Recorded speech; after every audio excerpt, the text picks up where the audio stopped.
Bonjour et bienvenue dans cette vidéo tutoriel d'utilisation de l'interface MF Connect.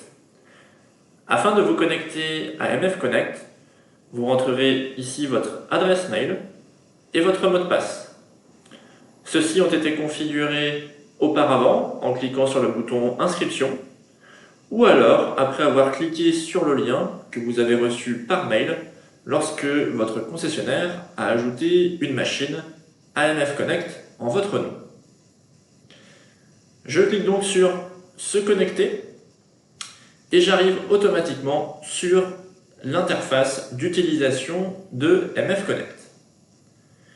Sur la gauche, 3 onglets, Mon parc, Données Connect et Abonnement. Dans l'onglet Mon parc, je trouve mes machines. Ici, c'est une liste de toutes les machines connectées sur le compte.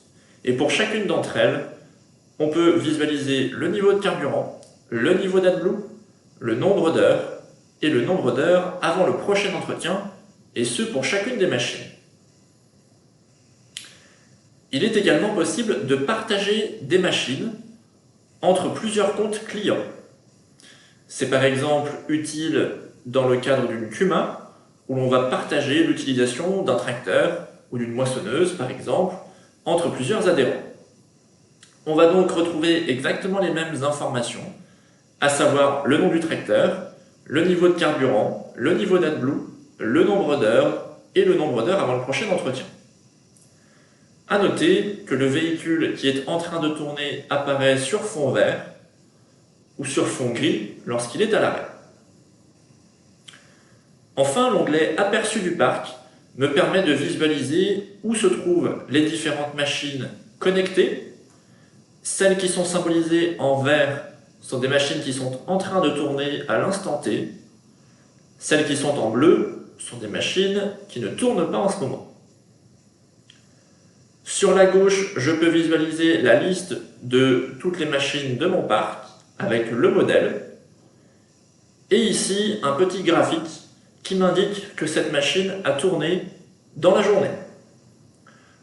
Je vais donc par exemple cliquer sur cette machine et pouvoir visualiser le trajet qui a été effectué, mais aussi savoir la consommation, donc la consommation totale de carburant sur la journée, la consommation moyenne par heure, le nombre d'heures moteur effectuées et le pourcentage du temps au ralenti, c'est-à-dire moteur tournant au ralenti et sans déplacement, et le temps actif.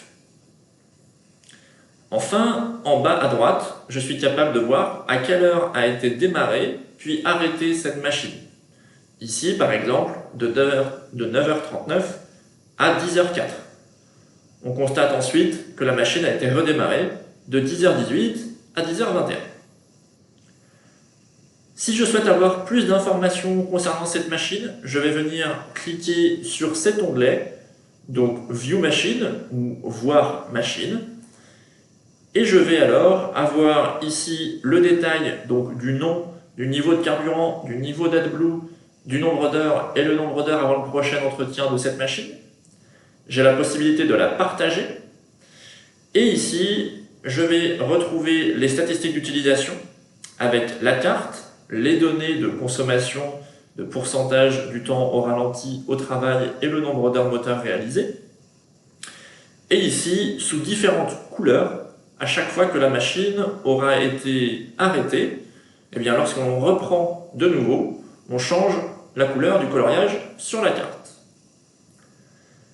Si des codes erreurs sont apparus, ils vont être affichés ici. Cela permet de connaître quel code erreur est apparu et d'en connaître la signification. En cliquant sur le bouton Information, je peux ainsi savoir le code erreur tel qu'il s'affiche dans le terminal, et aussi de savoir à quoi cela peut correspondre en termes de défaillance. L'onglet suivant me permet de voir si le boîtier de télémétrie est bien actif et la date et l'heure à laquelle il a envoyé les dernières positions.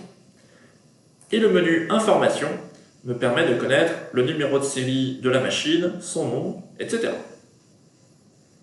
Plus bas, je vais pouvoir retrouver l'ensemble des options qui ont été cochées d'usine sur cette machine. Par exemple, dans l'onglet Fuse, je vais voir que cette machine est équipée de l'ACM, donc du boîtier de télémétrie, mais aussi d'un récepteur Trimble submétrique et du DataSync. Ainsi, on retrouve l'ensemble des options qui ont été configurées pour cette machine sur ce menu. L'onglet Données Connect me permet d'analyser l'utilisation d'une machine en particulier. Je vais donc, par exemple, sélectionner une machine. Elle apparaît donc ici dans les machines sélectionnées.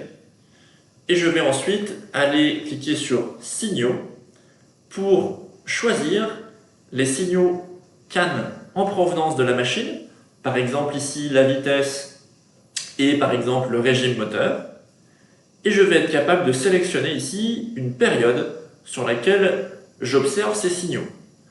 Ce peut être sur le mois dernier, sur la semaine dernière, sur aujourd'hui, ou alors en sélectionnant manuellement la plage de jours que je souhaite observer.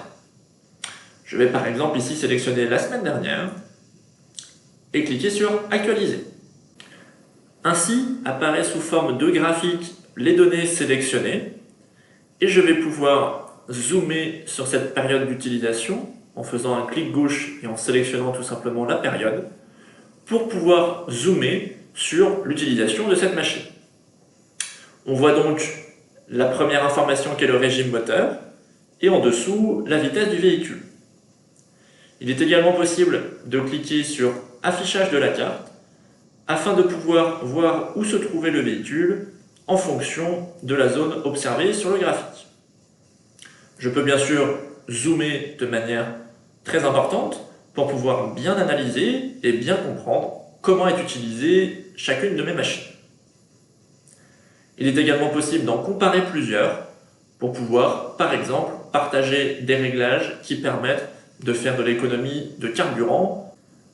Enfin, l'onglet Abonnement me permet de visualiser l'ensemble des machines connectées sur ce compte et de pouvoir, en cliquant ici, pouvoir choisir de renouveler automatiquement l'abonnement, c'est-à-dire qu'après les 3 ans gratuits, je vais continuer l'abonnement AMF Connect.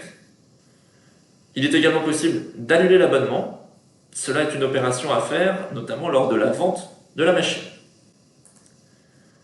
En cas de questions concernant l'utilisation de l'interface, nous vous invitons à cliquer sur le bouton point d'interrogation ici, et ensuite le menu Help, qui emmène directement sur le site getacoconnect.com et qui vous permettra de trouver l'ensemble des informations relatives à la navigation dans l'interface et pouvoir également faire part de vos commentaires si besoin.